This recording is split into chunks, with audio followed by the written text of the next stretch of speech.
words. I screwed up. I know I shouldn't have been driving drunk, but I wanted to celebrate my promotion. I really screwed up.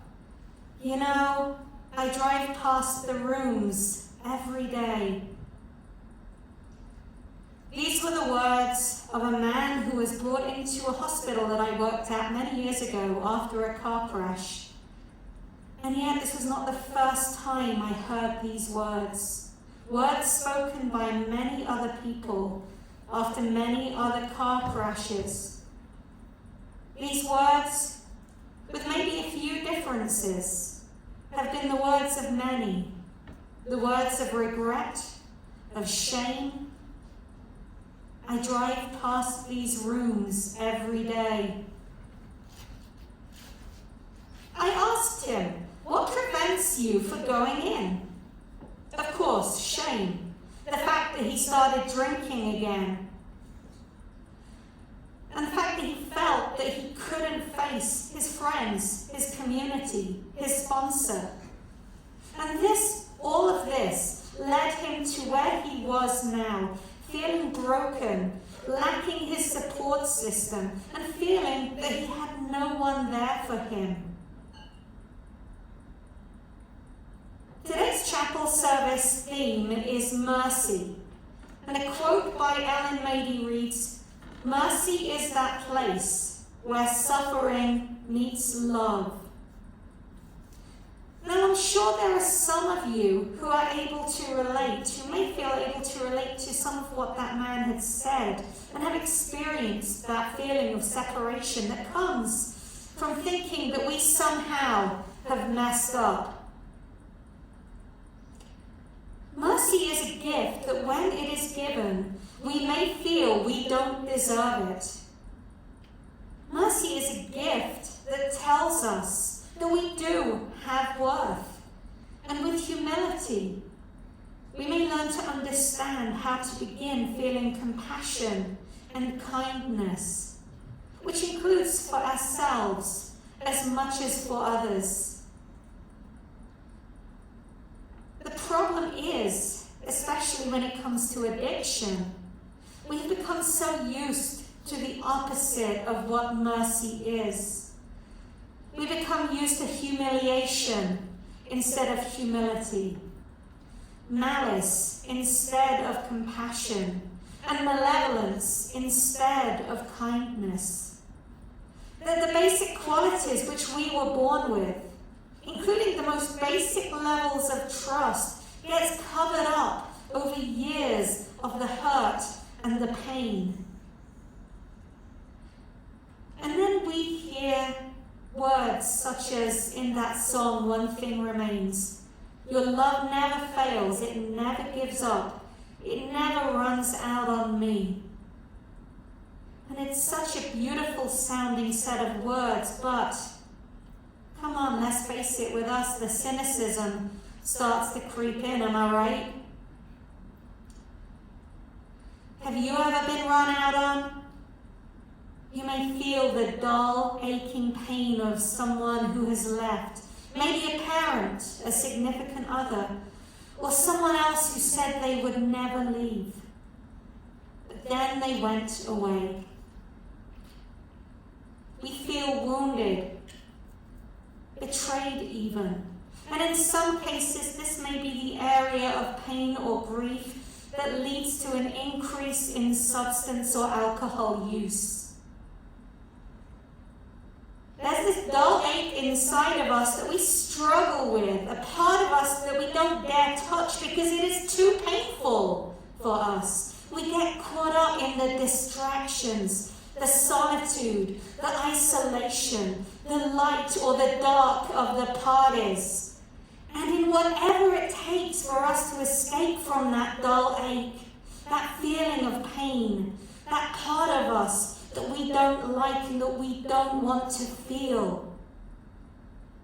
And then we remember broken promises or promises we broke that leads to our cynicism and jadedness. And we want it to stop. We just want it to go away. We become accustomed to people disappointing us, or even us disappointing ourselves. We become overwhelmed by that which we do not want to feel. We do not want to feel. Mercy is that place where suffering meets love.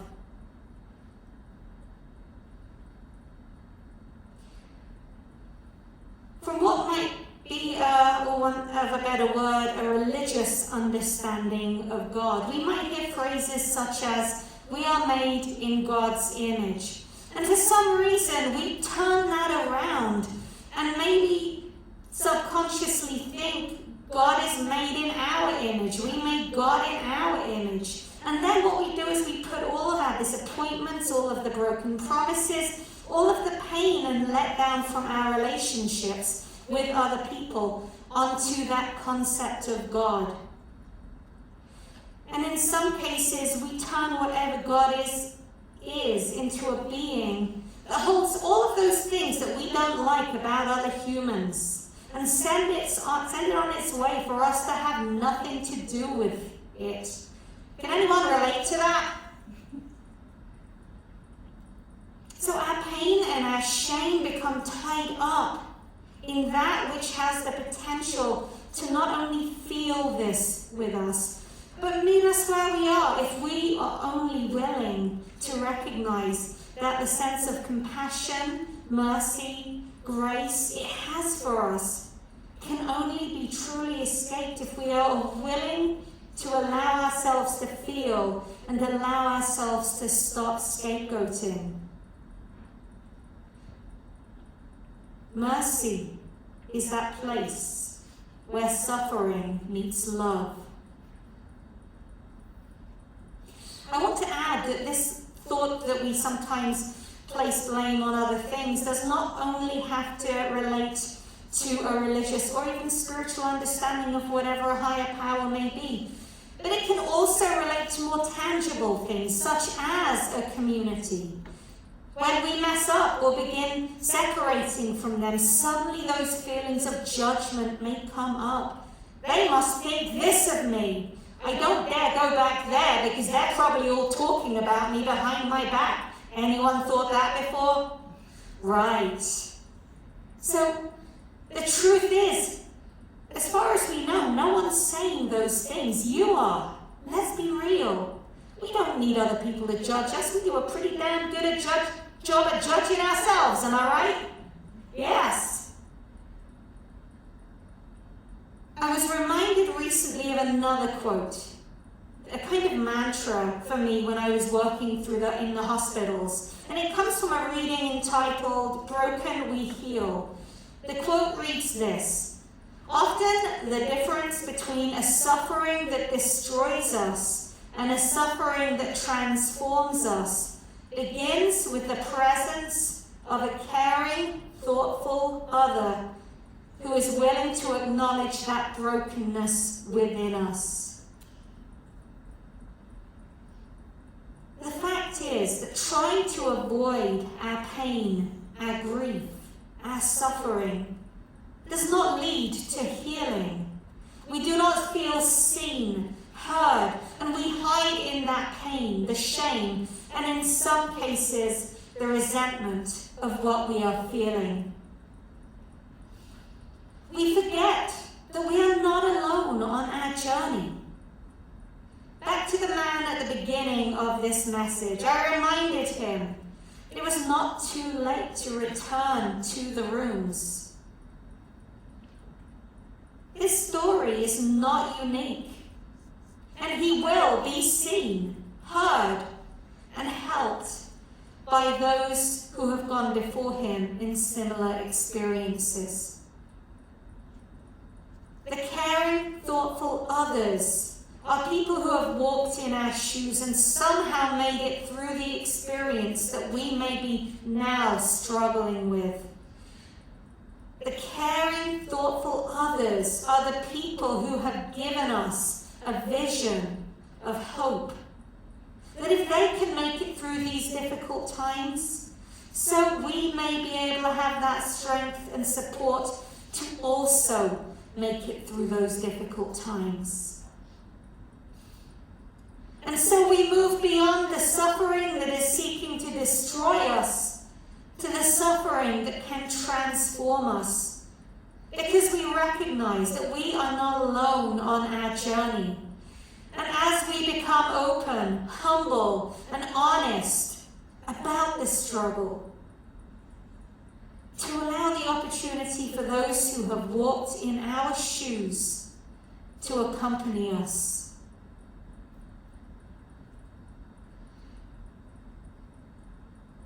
And so it is important for us too to remember this.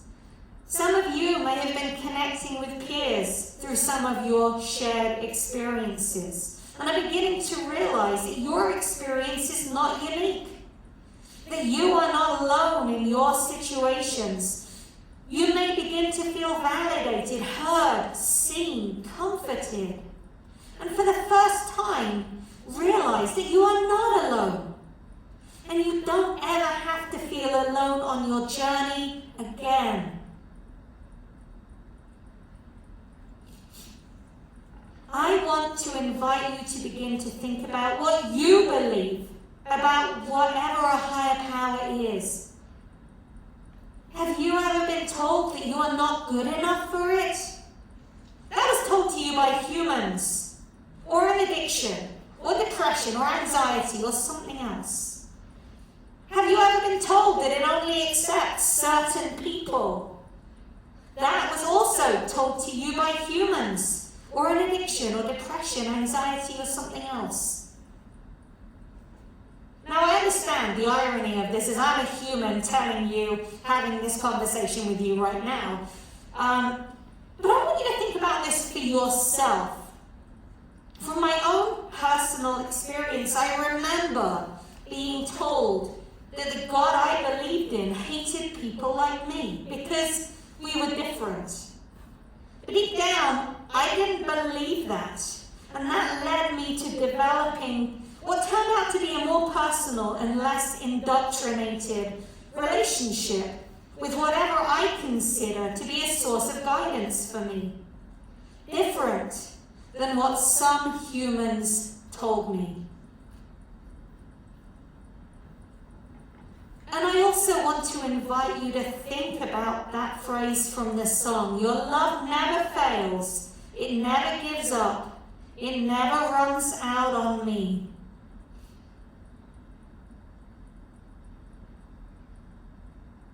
Imagine that instead of hearing all the judgments regarding the mistakes we've made, that we learn how to find some humility and begin to open up to the possibility that whatever that source of guidance is for us, it may not look at us in the same way that people look at us. Or more importantly, whatever that source of guidance is, that it may not look at us in the same way we look at ourselves. That is, it doesn't judge us in the same way that we judge ourselves, because let's face it, we can often be our own worst enemies. Am I right? When we have been run out on in the past, abandoned in the past, betrayed in the past, what happens? We begin to believe that this is our lot in life, that this is all we deserve. Like the man in that opening quote, he never believed his source of guidance or his AA community could welcome him back. So he hid from them in plain sight, driving past them every day, unable to ignore them, but not feeling good enough to reconnect with them. Imagine if he had reached out and recognized that his community was still there waiting for him to return. That it was not failing him. It hadn't given up on him, and it hadn't run out on him. And even now would still welcome him back. Step 2 of the 12 steps invites us to begin to learn how to experience the grace that this man was seeking, to learn how to experience the mercy of a community, of the universe, or of a spiritual being, or of God, whose love never fails, never gives up, never runs out on you. Step 2 teaches us that no matter what you may have been told, it's about exploring what you believe. And as you explore and how and where you experience this community, entity, God, or other spiritual being or discipline, as you become aware for yourself of how this source of guidance has helped you, or been there for you, or given you the gut feeling that you either did or didn't listen to.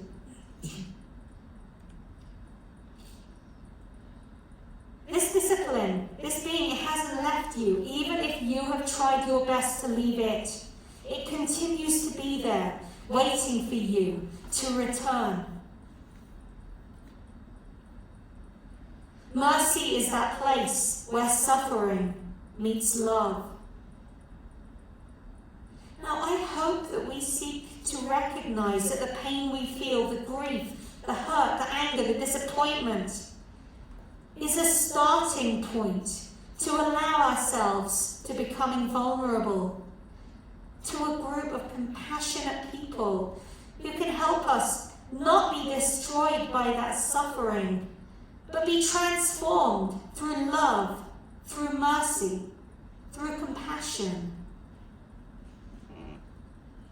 I hope that we allow ourselves to be curious about what our former embedded beliefs about whatever a higher power was for us, and the potential tapes of shame that have been playing in our head over the years.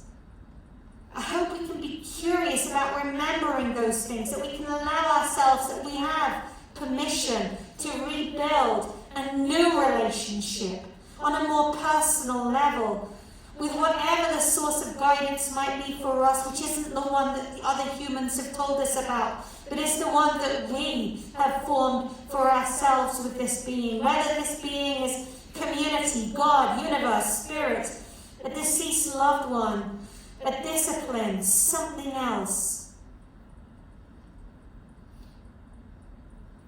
And I hope that you remain open to the idea of mercy, so that you become compassionate with yourself as well as others, and allow yourselves to receive that compassion also.